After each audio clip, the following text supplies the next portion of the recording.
Welcome to Vidhi Vedic again. ये हमारा next part चल रहा था चैप्टर 4 का। इसके अंदर हम देखने वाले हैं आज अ, हम आइडेंटिफिकेशन के बारे में देख रहे थे। चैप्टर 4 जो है वो रिलेटेड है आइडेंटिफिकेशन मींस ह्यूमन आइडेंटिफिकेशन और पर्सनल आइडेंटिफिकेशन, अब इसे कह सकते हैं। तो पर्सनल आइडेंटिफिकेशन में नेक्स्ट फैक्टर जो हम देख रहे हैं, जो कि बहुत बहुत ही बेसिक है और देखने पे भी समझ में आ जाता है आउटर अपीयरेंस से भी, कि हम इसको कैसे डिफरेंशिएट कर सकते हैं मेल फीमेल में। दैट इज जेंडर और sex. So sex has to be determined in cases of like heirship, marriage, divorce, legitimacy, impotency, rape. ये सब टर्म्स जो होती हैं, इन टाइप के केसेस के अंदर हम सेक्स आइडेंटिफिकेशन या जेंडर आइडेंटिफिकेशन करते हैं। In normal cases sex determination is easily from external examination. जैसे कि मैंने बताया कि आप एक्सटर्नल अपीयरेंस से भी जनरली सेक्स को डिटरमाइन कर सकते हो। With the help of clothing हम बात कर सकते हैं, with the help of appearance की बात कर सकते हैं, अपीयरेंस में हाइट हेल्थ की भी हम बात कर सकते हैं इसके अंदर। और जो आपका वॉक करने का तरीका है, बात करने का तरीका है, वॉइस है, इन सब चीजों से आप आइडेंटिफाई इजीली कर सकते हैं कि ये मेल है या फीमेल है। But it is difficult in cases of, कुछ ऐसे केसेस होते हैं जहाँ पे ये चीज डिफिकल्ट हो जाती है आइडेंटिफाई करने में। जैसे कि हर्माफ्रोडिटिज्म होता है एक टर्म, इसके अंदर जो है थोड़ा डिफिकल्ट होता है आइडेंटिफाई करना। ये एक डिजीज होती है। नेक्स्ट है कंसील्ड सेक्स, जिसके अंदर मिक्स्ड, जैसे कि हम बात करते हैं ये सिंड्रोम्स होते हैं। क्लिनफिल्टर सिंड्रोम हो गया, इनके अंदर टर्नर सिंड्रोम हो गया, इनके अंदर हमको आइडेंटिफाई करने में थोड़ा प्रॉब्लम आता है। एडवांस्ड डिकम्पोज्ड बॉडी अगर मिल गई है आपको कि वो स्केलेटनाइज्ड है या पूरी डिकम्पोज्ड है, देन उसके अंदर आपको आइडेंटिफाई करने में प्रॉब्लम आएगा। स्केलेटन में जैसे कि प्रॉब्लम आएगा, डिफिकल्ट नहीं होता है बट प्रॉब्लम आएगा। आप डायरेक्ट देख करके नहीं बता पाएंगे, थोड़ा सा आपको एनालिसिस करना पड़ेगा। A normal person has 46 chromosomes. The chromatin pattern in male is XY and female is XX. Basic thing है जो आप 11 12 में पढ़ के आए हैं ये चीज तो। Now, masculine and feminine characteristics most directly dependent on level of circulating sex hormones। मतलब मेल और फीमेल का जो कैरेक्टरिस्टिक्स है वो अपने अपने सेक्स हार्मोन्स पर डिपेंड करता है। आपको इतना तो समझ में आता है कि जो फीमेल के अंदर चेंजेस हो रहे हैं और जो मेल के अंदर बॉडी में अपीयरेंस के फीचर्स हैं, वो अपने अपने हार्मोनल चेंजेस की वजह से होते हैं, अपने अपने हार्मोन्स की वजह से होते हैं। तो उनमें जो है चेंजेस आपको देखने को मिलेगा।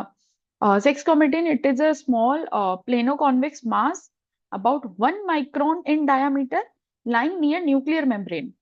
न्यूक्लियर मेम्ब्रेन के पास प्रेजेंट होता है, स्मॉल प्लेनो कॉन्वेक्स टाइप मास होता है और स्ट्रक्चर होती है, जिसको हम बार बॉडी डेमोन्स्ट्रेटेड बाय डिकस्टोन और टार। ये आप ध्यान रखिएगा, बार बॉडी और डेविडसन बॉडी से क्वेश्चंस आ सकते हैं और आते भी हैं। अब ये बार बॉडी की जैसे इसके अंदर बात करी है, इसको हम डिक्सॉन भी बोलते हैं और टार भी बोलते हैं। इसके दोनों नाम आपको ध्यान रखने हैं, अगर क्वेश्चन में चेंज करके कभी पूछ लिया तो आप कंफ्यूज ना हो जाए। In the buckle smear the percentage of nuclei containing chromatin body ranges from 0 to 4 in male and 20 to 18 female. Now, bar body से हम मेल और फीमेल को डिफरेंशिएट कर सकते हैं कैसे? बार बॉडी जो है वो बक्कल स्मीयर, मतलब जो आप माउथ से स्मीयर लेंगे, सलाइवा का स्वैब लेंगे, दैट स्मीयर से हम आइडेंटिफाई करते हैं कि मेल्स में जो है बार बॉडी का रेंज वो 0 से 4 का रेंज होता है, और फीमेल्स में जो बार बॉडीज है वो बहुत ज्यादा क्वांटिटी में प्रेजेंट होती है। तो हम इसी से डिफरेंशिएट कर सकते हैं। ये आपको जैसे कि फीटस का जब एक्सरे होता है, सोनोग्राफी होता है, in that sonography also we can observe Barr bodies to differentiate that is a male और female. In females, that is illegal in India, but this is the concept. In females, neutrophil leukocytes contain a small nuclear attachment of drumstick form। Females के अंदर neutrophils जो है, उनके अंदर एक drumstick form का attachment होता है, जिसको हम डेविडसन बॉडी बोलते हैं। In up to 6% of cells, लगभग 6% ऑफ सेल्स के अंदर हमको ये देखने को मिलता है, और ये मेल्स में एब्सेंट होता है। इससे भी हम मेल फीमेल का डिफरेंशिएट कर पा रहे हैं। तो क्या हो गया, एक बार बॉडी हो गई, एक डेविडसन बॉडी हो गई। ये दोनों टर्म आपको ध्यान में रखने हैं। Exact sex determination can be made using single specimen of buccal smear, saliva, or hair follicle by the combined treatment of quinacrine dihydrochloride staining of for Y chromosome. Means आप एक स्टेनिंग टेस्ट कर सकते हैं Y chromosome के लिए। आपने smear लिया, Y chromosome के लिए आपने ये वाला टेस्ट लगाया, which is seen as bright fluorescent body in the nuclei of male cells. जो कि मेल सेल्स के अंदर वाई क्रोमोसोम जो है वो एक तरीके से फ्लोरोसेंस शो करता है जब हम उसको ऑब्जर्व कर रहे हैं। And fluorescent fuels and reaction using acriflavine Schiff reagent for X chromosome. ठीक है, दो रिएक्शंस की हमने यहाँ बात कर ली है। एक तो ये फर्स्ट वाली हो गई जो कि हम वाई क्रोमोसोम के लिए यूज कर रहे हैं फ्लोरोसेंस शो करने के लिए। एक दूसरी ये हो गई ये फ्यूजन वाली जो कि हम एक्स क्रोमोसोम को विजुअलाइज करने के लिए यूज कर रहे हैं। मीन ये जो क्रोमोसोम है इस रिएजेंट डालने के बाद ये उसको एब्जॉर्ब करेगा और फ्लोरोसेंट एमिट करेगा, जो कि जनरली हम फ्लोरोसेंस माइक्रोस्कोपी का एक टेक्निक होता है, ऐसे ही ये फ्लोरोसेंस को एमिट करेगा। Which is seen as bright yellow spot in nucleus, जो कि ब्राइट येलो स्पॉट शो होगा न्यूक्लियाई में। The percentage of this positive bodies ranges 45 to 80% in males and 0 to 4% in females. With Fullerton reaction technique, fluorescent bodies are found 50 to 70% of cells in female और 0 to 2 in males. ठीक है, दोनों test हम clear है, क्योंकि इतना deep भी अब नेट जो है क्वेश्चन पूछने लगा है, इसलिए हमको इतना डीप भी स्टडी करने की जरूरत है। In decompose bodies sex chromatin can not be made out. ठीक है, डीकम्पोज बॉडीज के अंदर हम सेक्स क्रोमेटिन मतलब हम सेल्स का एनालिसिस नहीं कर सकते, हम सेक्स क्रोमोसोम्स का एनालिसिस नहीं कर सकते हैं। By using fluorescent dye Y chromosome can be demonstrated in dental pulp tissues up to 1 year. 1 साल तक जो टीथ डिकम्पोज टीथ मिलता है, टीथ के अंदर से हम डीएनए को भी एक्सट्रैक्ट कर सकते हैं बहुत टाइम तक। टीथ ही ऐसा एविडेंस होता है जो सबसे लास्ट डिकम्पोज होता है, तो टीथ में हम वाई क्रोमोसोम का आइडेंटिफिकेशन कर सकते हैं, फ्लोरोसेंट डाई से आइडेंटिफिकेशन कर सकते हैं। F bodies are seen in 30 to 70% of cells in males and 0 to 4 in females. Sex can be determined from dental pulp, bone marrow, amniotic fluid also.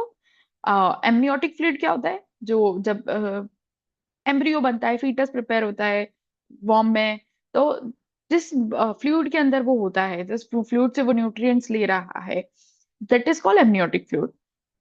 Karyotyping studies भी करनी होती है इसके अंदर। नेक्स्ट ये सेक्स कैरेक्टरिस्टिक्स है। Firstly हम next paragraph देख लेते हैं क्या लिखा है। Chromosomal constituents of nucleus of cell of foetus may be done from lymphocyte, amniotic site और फिब्रोब्लास्ट। मतलब इन टाइप्स की सेल से भी हम डिफरेंशिएट कर सकते हैं। ये मल्टीपल चॉइस में भी क्वेश्चंस आ सकता है, इसलिए आप वर्ड्स को ध्यान रखिएगा। जब आप नोट्स प्रिपेयर करेंगे तो आप पॉइंट वाइज करिएगा। थ्योरेटिकल आपको नोट्स प्रिपेयर नहीं करने, क्योंकि आप मल्टीपल चॉइस एग्जाम देने वाले हैं, तो उसके लिए आपको पॉइंट वाइज ही नोट्स प्रिपेयर करने। तो आप पॉइंट वाइज इन नेम्स को मेंशन कर लेंगे तो भी आपका काम हो जाएगा। और जब वहां पे आप मल्टीपल चॉइस में आंसर क्लिक करेंगे तो आप एलिमिनेशन मेथड से भी इस क्वेश्चन को कर सकते हैं, बहुत ईजी हो जाएगा। हाँ, अब हम ये टेबल देख लेते हैं। तो क्या क्या ट्रेड्स हैं सेक्स कैरेक्टरिस्टिक्स में, मेल में क्या होते हैं, फीमेल में क्या होते हैं। तो गोनाड्स की जैसे कि बात करी गई है, क्योंकि मेल के अंदर होता है a functioning testis, the penis, prostate etcetera are all only appendages. और फीमेल के अंदर फंक्शनिंग ओवरी होता है, द यूट्रस, वेजाइना और अपेंडेज होता है। तो ये ध्यान रखेंगे आप, जो कि जनरल है, बेसिक से पता होता है। बिल्ड में जो मेल होते हैं वो लार्जर होते हैं विद ग्रेट मस्कुलर डेवलपमेंट, और फीमेल्स के अंदर smaller with less muscular development. Shoulders males में हम देखते हैं कि वो ब्रॉड है और हिप से ज्यादा, और फीमेल्स में हिप से नैरो होते हैं शोल्डर्स। वेस्ट वेल डिफाइंड है होते हैं, और वेल डिफाइंड है इसमें भी। वेस्ट का जो है हम एनालिसिस स्केलेटन से भी कर सकते हैं, जो उसके वेस्ट वाली बोन्स होती हैं उससे हम एनालिसिस कर सकते हैं। That is a good part of human skeleton, जिससे कि हम सेक्स डिफरेंशिएशन बहुत ही इजी तरीके से कर सकते हैं, और बहुत ही सिंपल है। आप आउटर अपीयरेंस से, मतलब आप स्केलेटन देखेंगे अपीयरेंस से ही भी बता सकते हैं। जब मैं आपको इस चीज को एक्सप्लेन करूंगी तो ये बहुत ईजी हो जाएगा आपको समझना। कुछ ऐसे पार्ट्स हैं ह्यूमन बॉडी के अंदर जो कि बहुत इजीली डिफरेंशिएट हो जाते हैं। ट्रंक, एब्डोमिनल सेगमेंट स्मॉलर होता है मेल्स में, एब्डोमिनल सेगमेंट लॉन्गर होता है फीमेल्स के अंदर। थोरिक्स डायमेंशंस मोर होता है और शॉर्टर एंड राउंडेड होता है फीमेल में। लिम्स जो है वो लॉन्गर होते हैं मेल में। आपने जनरली देखा होगा कि, जनरली हम बात कर रहे हैं, हम एवरेज मेल्स की बात करते हैं ना, हाइट ज्यादा होती है मेल्स में। डिपेंड आपका ये चीज रेस पे भी करता है, हम रेस की बात नहीं कर रहे हैं, हम सिर्फ जनरल बात कर रहे हैं। और शॉर्टर जो है वो फीमेल्स में होता है। आर्म्स की बात करते हैं तो फ्लैट होती है सेक्शंस में, और सिलेंड्रिकल होती है सेक्शंस में फीमेल में। थाइस की बात करते हैं तो सिलेंड्रिकल होती है मेल्स में, conical due to short femur femur वाला बोन जो है वो शॉर्ट की वजह से कोनिकल शेप आ जाता है, क्योंकि जो ऊपर का बोन है वो बड़ा है और फीमर छोटा है, तो इस वजह से ऐसा हो सकता है। और greater deposition of fat, fat deposition की वजह से भी ये इस तरीके से शो होता है कि वो कोनिकल शेप शो हो। इसके अलावा हम बात करते हैं तो रिस्ट एंड एंकल में डेलिकेट डेलिकेट नहीं होती है मेल्स में बोन्स जो है वो, और फीमेल्स में वो ज्यादा डेलिकेट होती है। ब्रेस्ट ऑब्वियस ही बात है मेल में नहीं डेवलप होते हैं, फीमेल में डेवलप्ड होते हैं। प्यूबिक हेयर्स की बात करते हैं तो मेल्स में thick extend upward to umbilical umbilicus, मतलब आपने देखा होगा या आपको पता होगा इतना तो, कि प्यूबिक हेयर्स जो है वो मेल में थिक होते हैं और अपवर्ड डायरेक्शन में होते हैं, और फीमेल्स के अंदर थिन होते हैं, हॉरिजॉन्टल होते हैं और मॉन्स फर्निस से कवर्ड होते हैं, जो कि ट्राइंगुलर शेप का होता है। बॉडी हेयर की हम बात करते हैं तो मेल में मैक्सिमम बॉडी पार्ट्स पे प्रेजेंट होते हैं, फेस चेस्ट पे ज्यादा होते हैं, और फीमेल के अंदर एब्सेंट होते हैं, फेस पे और चेस्ट पे भी एब्सेंट होते हैं, या होते हैं तो वो वेरी थिन और वेरी मीन्स मान लीजिए आपकी बहुत ही कम पिगमेंटेशन के साथ होते हैं, तो वो इजीली डिफरेंशिएट हो जाएगा। हेड हेयर की बात करते हैं तो मेल में थिकर होते हैं, शॉर्टर होते हैं, कोर्सर होते हैं, और फीमेल के अंदर लॉन्गर होते हैं, थिनर होते हैं, फाइनर होते हैं। लेयरिंग्स की बात करते हैं तो प्रोमिनेंट होता है मेल में, और फीमेल में नॉन प्रोमिनेंट होता है और लेंथ भी कम होता है। नाउ इंटरसेक्स की बात करते हैं तो इंटरसेक्स मतलब क्या हो गया कि कुछ ऐसे पार्ट्स हो गए बॉडी के अंदर जो कि मिक्स होते हैं मेल फीमेल के, या फिर आप बोल सकते हैं कि आप डिफरेंशिएट करने में आपको थोड़ी प्रॉब्लम आ सकती है मेल फीमेल में, कुछ ऐसे पार्ट्स होते हैं। तो लाइक दैट हम इंटरसेक्स की बात करते हैं। तो इंटरसेक्स के अंदर कुछ सिंड्रोम्स भी आते हैं और कुछ टाइप्स भी हो जाते हैं एक तरीके से। तो it is an intermingling in one individual of characters of both sexes in varying degree, including physical, from reproductive organs and sexual behavior. It results from some defect in embryonic development. मतलब जब foetus prepare हो रहा है, जब कोई भी woman है वो प्रेग्नेंट है, at the time of pregnancy जब सेल्स जो है वो मिल रही है, एम्ब्रियो बन रहा है, एट द टाइम अगर कुछ डिफेक्ट्स हो जाते हैं, क्रोमोसोम्स में हो गए, या फिर आप बोल सकते हैं कि बहुत सारे बायोलॉजिकल फैक्टर्स हो सकते हैं, एक्सटर्नल फैक्टर्स हो सकते हैं, जिसकी वजह से एम्ब्रियोनिक डेवलपमेंट के अंदर कुछ प्रॉब्लम आ जाए या वो डिफेक्ट कॉज हो जाए इनिशियली ही, देन जो भी नेक्स्ट जनरेशन होगी वो इस कैटेगरी के अंदर आ सकती है, ऐसा हम बोल सकते हैं। 4 ग्रुप्स में जनरली डिवाइड करा है। फर्स्ट है gonadal agenesis. In this condition the testis और ovaries have never developed, the nuclear sex is negative. So nuclear sex क्या होगा, नेगेटिव होगा। Gonadal dysgenesis क्या होता है? In this condition, the external sexual structures are present, but at puberty, the testes or ovaries fail to develop. Easily understood है। Now, Klinefelter syndrome, जो कि आपने 11th 12th में भी सुना ही होगा. In this condition, the anatomical structure is male, but the nuclear sexing is female. The sex chromosome pattern is XXY, means 47 chromosomes हो गए, generally XX होता है या XY होता है, एक इंक्रीज हो गया तो इसलिए 47 क्रोमोसोम्स हो गए। It is usually diagnosed when there is a delayed in onset of puberty. जब puberty अगर लेट होगी तो आप इसको आइडेंटिफाई कर सकते हैं। Behavioral disorders and mental retardation, ये सब फैक्टर्स होते हैं इसके, जो कि आप जिनसे आपको पता चलेगा कि हाँ ऐसा कुछ हो सकता है बॉडी में। Axillary and pubic hair are absent and hair on chest and chin are reduced. Now next हम आते हैं गायनेको, नहीं इसी के अंदर जो है क्या क्या चीजें कम होती है वो चीज मेंशन्ड है। और इसके अलावा हम देखते हैं testicular atrophy with hyalinosis of seminiferous tubules is seen in histologically ये सब चीजें दिखती हैं। नाउ नेक्स्ट हम देखते हैं Turner syndrome. In it is most common sex chromosome abnormality of human females. Its incidence in newborn is about 1 in 2500, मतलब इसकी जो प्रोबेबिलिटी है होने की वो 1 in 2500 है। In this condition, the anatomical structure is female, but the nuclear sexing is of male. So this is the basic difference between Klinefelter and Turner syndrome, जिसके features भी अलग अलग होते हैं दोनों में। ये रिपीट हो गया है कुछ, बुक में ही डिफेक्ट है इस चीज का, ये पेज रिपीट है।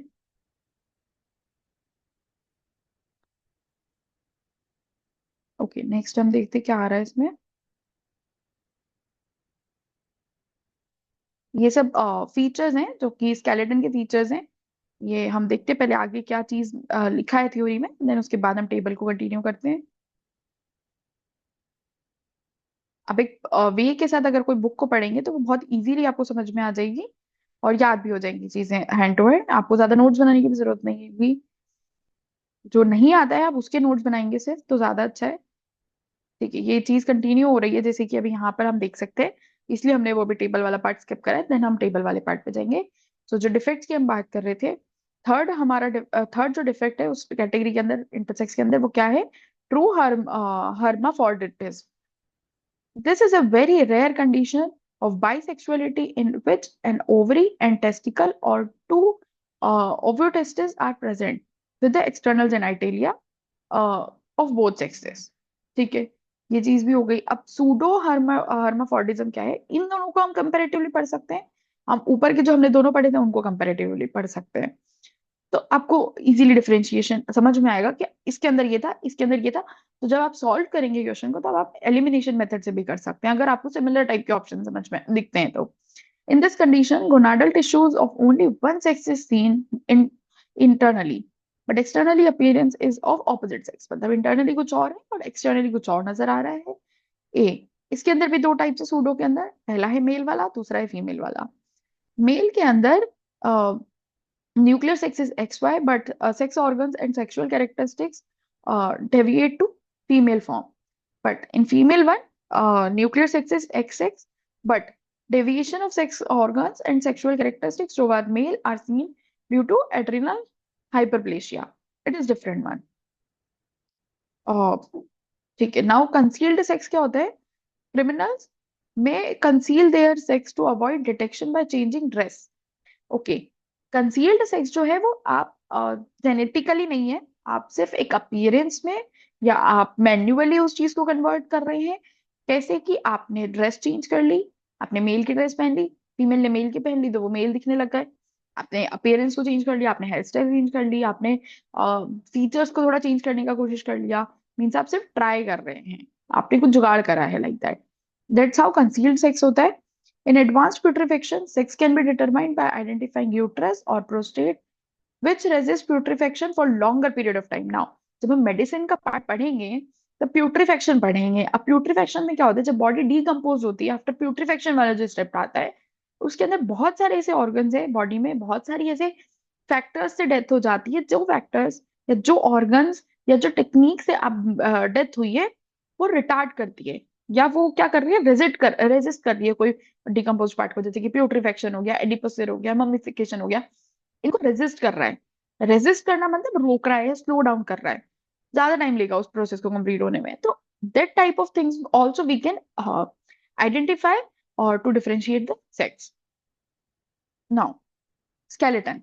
Human skeleton is both exo and endoskeleton. Recognizable sex differences do not appear until after puberty, except in pelvis. And the accuracy from this bone is about 75 to 80%, and without pelvis 50%. ठीक है, हमने जो है इसको differentiate करा है कि कौन से स्केलेटन के बॉडी पार्ट से आप ये चीज बता सकते हैं कि जो आइडेंटिफिकेशन का, सेक्स आइडेंटिफिकेशन का जो प्रोसेस है वो कितना हो सकता है, कितना परसेंट में आप उसको डिवाइड कर रहे हैं। इस चीज की यहाँ पे बात करी गई है। Sex determination is rarely based on any one skeletal feature alone. को मल्टीपल स्केलेटल फीचर्स को देखना होता है जब जाके आप कंफर्म कर सकते हैं कि ये कौन से सेक्स का जो है स्केलेटन प्रेजेंट है।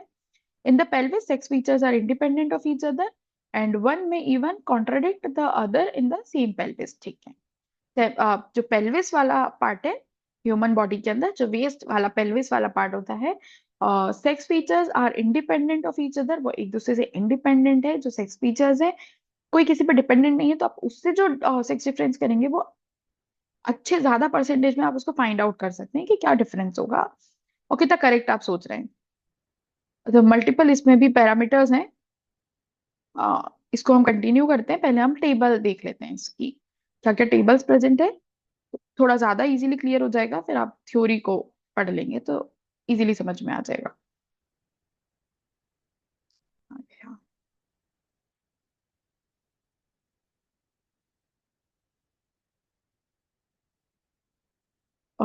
टेबल बहुत सारी है, मुझे लगता है ये पार्ट बहुत बड़ा हो जाएगा, तो टेबल से हम जो है वो नेक्स्ट पार्ट में कंटिन्यू कर लेते हैं, क्योंकि ज्यादा बहुत लंबी वीडियो नहीं होगी तो सुनने में भी आपको समझ में आएगा बहुत इजीली। तो that's all for this video. Thank you so much.